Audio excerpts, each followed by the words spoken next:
My name is Marjorie Vale, 70 years old this winter, retired librarian, widow for nearly 2 decades. I've always believed that order and kindness could keep a family steady like books on a well-kept shelf. But that evening, under the thin drizzle curling through Charleston's Battery, the order of my life began to tilt. I carried a pecan pie still warm from the oven, its scent of butter and sugar drifting into the damp air. My old wool coat clung to me like a second skin. The walk up Celeste's brick steps felt longer than usual. Her house glowed with gold light, and laughter spilled out when the door finally opened. Mom Celeste's voice was sharper than I remembered. She looked beautiful, glitter dusting her shoulders, a flute of champagne in hand. Behind her, I caught flashes of people, her husband's colleagues, their wives, the sound of children's laughter that could only be my grandchildren. I brought dessert, I said, holding the pie a little higher. And the gifts for the kids. Her smile faltered. Oh, Mom, tonight's just family. I blinked. I am family. She stepped closer, lowering her voice. Please, you'll make things awkward. We'll talk tomorrow. Before I could reply, someone called her name from inside. Celeste turned, hesitation flickering only for a breath. Then the door began to close. For a moment, I saw the edge of the hallway, the tiny red coat I'd bought for Nora, hanging on the rack. Then the lock clicked. The drizzle turned to steady rain. My fingers loosened, and the pie box slid from my hands, landing upside down on the step. The smell of pecans and syrup mingled with wet pavement. I stood there, rain cooling the skin beneath my scarf, waiting for the door to open again. It didn't. By the time I reached the street, the lights of her house had blurred into the mist. I walked slowly along the Battery, the waves slapping against the stone like a clock marking each step I'd taken to raise her, to love her, to end here.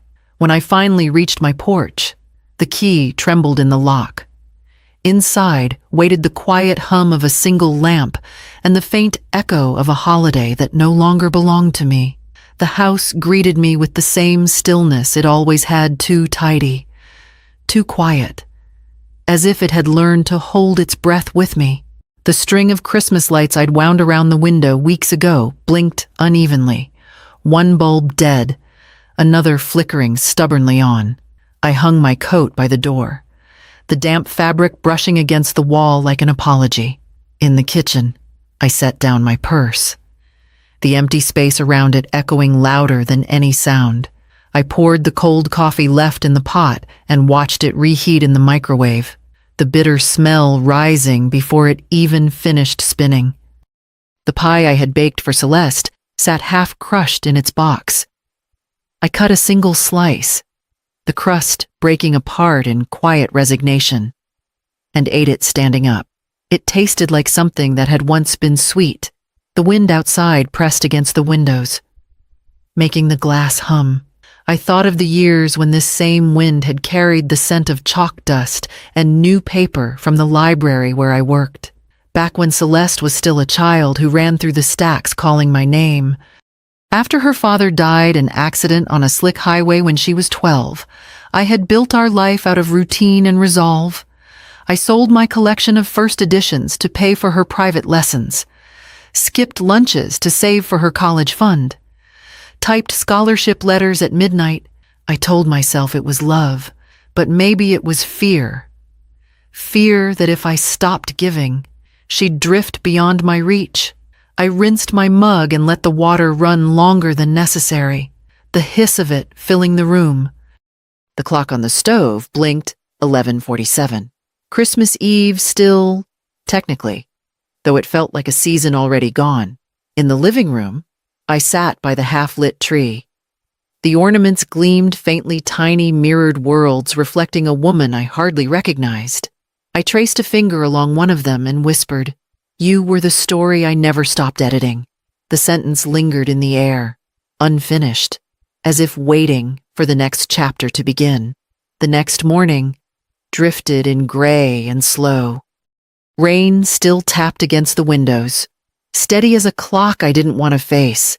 I had fallen asleep in the armchair, still wearing yesterday's clothes. The cold had crept into my joints. Even the cat refused to leave his blanket. I reheated the same bitter coffee, poured it into a chipped cup, and carried it to the table. The silence had weight now, something I could almost touch. I was halfway through sorting old mail when the phone rang. The sound startled me. Hardly anyone called these days. The number on the screen began with a +33. Foreign. I hesitated, thumb hovering over the button. Then I answered. Madame Vale.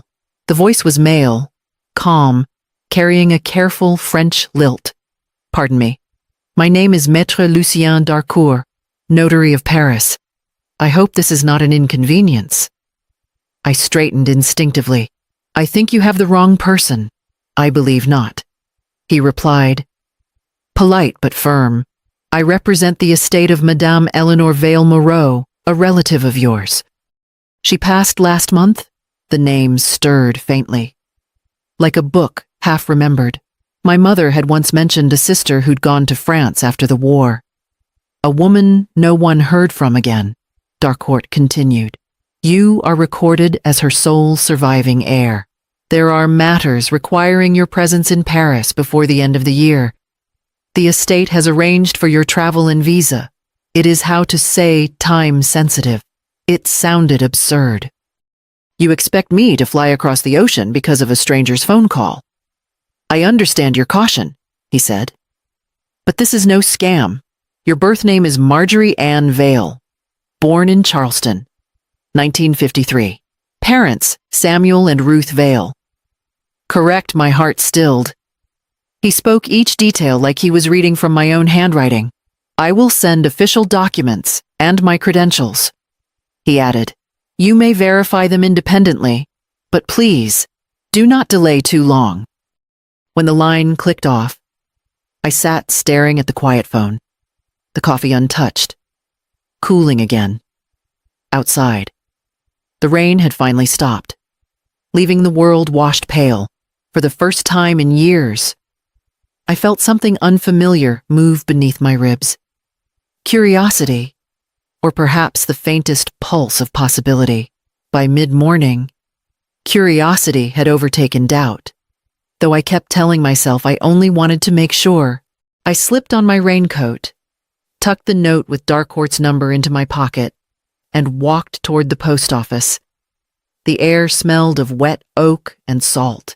Charleston was waking up slowly delivery vans, gulls, the hum of an ordinary day that didn't seem to belong to me anymore. At the counter, I asked the clerk if international notaries could be verified. She didn't know, but handed me a pamphlet on fraud prevention and suggested the public library's computer lab. I thanked her, clutching the paper like armor. At the library, the old building smelled of dust and wood polish. Familiar and safe, sitting at one of the terminals. I typed Lucien d'Harcourt, Notaire Paris 6E into the search bar. A real website appeared, official seal, address, even a photograph of the man I'd heard on the phone. Beneath his name was a crest reading Ministère de la Justice, République Française. Still, my fingers trembled. Anyone could fake a website. I searched for Eleanor Vale Moreau next. A local newspaper archive flickered onto the screen, Charleston Nurse Mary's French officer, 1946. The bride's smile was unmistakable. She had my mother's cheekbones. My eyes. Beneath the photo, the caption read, Miss Eleanor Vale departs for Paris to begin her new life. My throat tightened. She was real. The computer pinged a new email from d'Harcourt. Attached were scanned documents stamped with blue seals, a testament bearing my name, and a letter of instruction for visa processing. Everything looked too official to dismiss. The printer whirred, spitting out crisp pages that smelled faintly of ink and possibility. I gathered them carefully, smoothing the edges as if they might dissolve if mishandled. Standing beneath the library's tall windows, light spilling over the paper, I heard myself whisper, "I'm going." The words hung there, small but solid, like the click of a latch finally opening. The airport smelled of coffee and anticipation. I had never been inside one before, not really. The last time I'd planned a trip anywhere. Celeste was still in high school, and the idea had died somewhere between bills and excuses. Now, I stood beneath a board flashing words I could barely pronounce, holding a ticket paid for by a woman I'd never met. Security was a small ordeal of confusion. Shoes off. Bag searched. Pie tins questioned, but the attendants were kind, patient with my nervous laughter. When I finally reached the gate, I sank into a chair by the window. A plane rolled down the runway, lifting into gray cloud, and my pulse followed it upward. Boarding felt like crossing into another version of myself. The ticket said, "business class," a phrase that didn't belong to my vocabulary. The seat reclined with a button. A blanket arrived folded like origami. I kept my hands in my lap at first, afraid to touch too much. When the attendant offered champagne, I almost declined, then changed my mind. The first sip stung pleasantly, sharp and bright. I thought of Celeste last summer, standing in line at a cafe, sighing over a $20 meal. "You really shouldn't spend money like that." "Mom," she'd said, "you don't understand value." Now, somewhere above the Atlantic, I looked at the bubbles rising in my glass and wondered if value had ever meant the same thing to either of us. Outside the window, clouds layered like fields of white linen. The engines hummed a steady sound that felt like forward motion, like proof. I took out a notebook from my purse, its pages still blank except for a grocery list. On the first line, I wrote, "Maybe love needs boundaries higher than altitude." The words steadied me more than the seatbelt ever could. I leaned back, closed my eyes, and let the plane carry me toward a life that was finally mine. Paris greeted me with the smell of rain and bread, soft, unfamiliar, alive. The taxi wound along the Seine, its water glinting under a silver sky. I watched the bridges pass like pages in a book being slowly turned, each one older than the place I'd left behind. When we stopped in front of a stone building with green shutters and a brass plaque, my heart fluttered. Maître Lucien d'Harcourt, notaire associé. He met me in the entry hall, tall and composed, a face lined by professionalism, but softened by genuine warmth. "Madame Vale," he said, offering a slight bow. "Your aunt spoke of you often." I almost laughed. "That seems impossible. I never met her." He smiled gently. "And yet, she followed your life as if she had." Inside his office, the air carried a faint scent of ink and lemon polish. On the desk lay a leather folder, heavy with documents. He opened it carefully. The testament, property deeds, bank accounts I couldn't begin to comprehend. Then, with deliberate hands, he lifted a smaller envelope and placed it before me. "These," he said, "are her letters to you." None were posted. Perhaps she preferred time to deliver them. The handwriting was elegant and looping. The paper yellowed at the edges. I read the first line aloud. "You cared for others. I built a life for the day you'd need care yourself." The words blurred. My throat closed, and the room seemed to tilt under their weight. Each letter contained fragments of my life. My college graduation, Celeste's birth, even the year the library burned, and I lost my job. Somehow, Eleanor had known.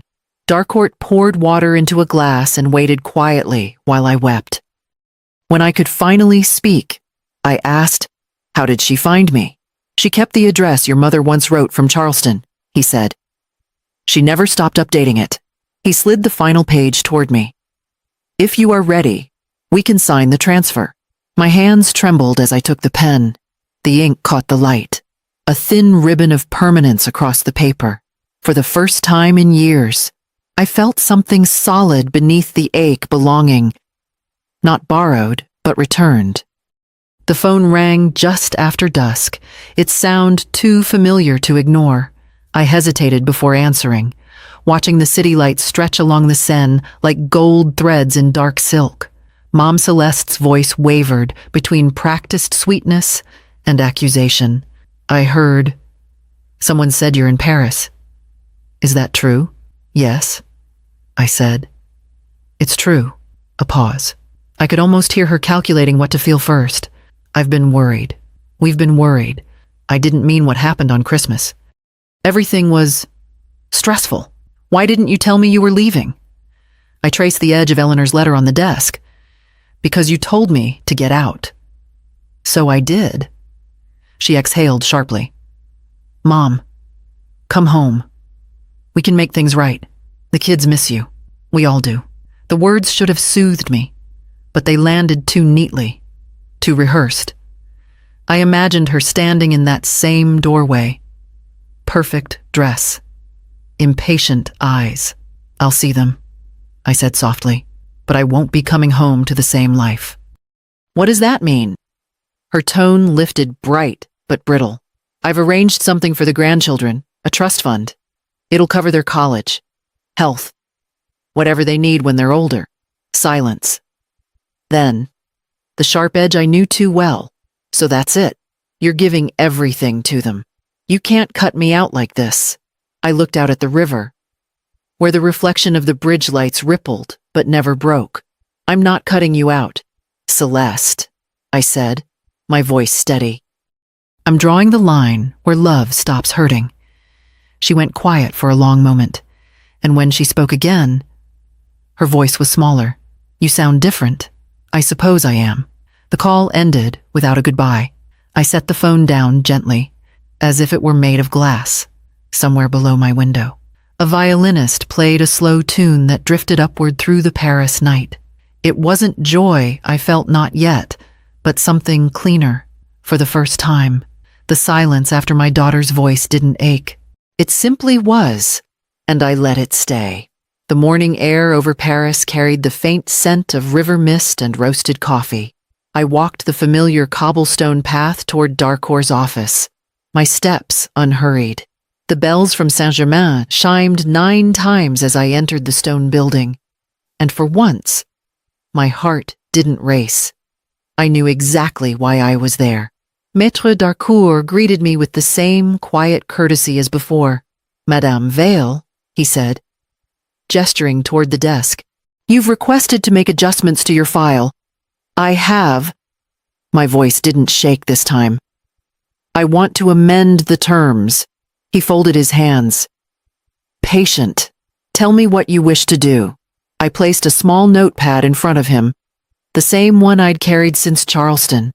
Its first page still marked with the words, "Maybe love needs boundaries higher than altitude."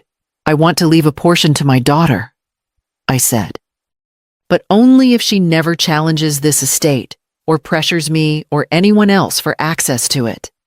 If she violates that, her share is to go elsewhere." "To whom?" "To the children who still believe in stories." I said, "I'd like to establish a scholarship fund in Charleston literacy programs for girls from working families. Call it the Eleanor Vale Foundation. She built a life for me when I had none. I'd like to return the favor to others." Darcourt's smile was gentle. "A poetic kind of justice, Madame."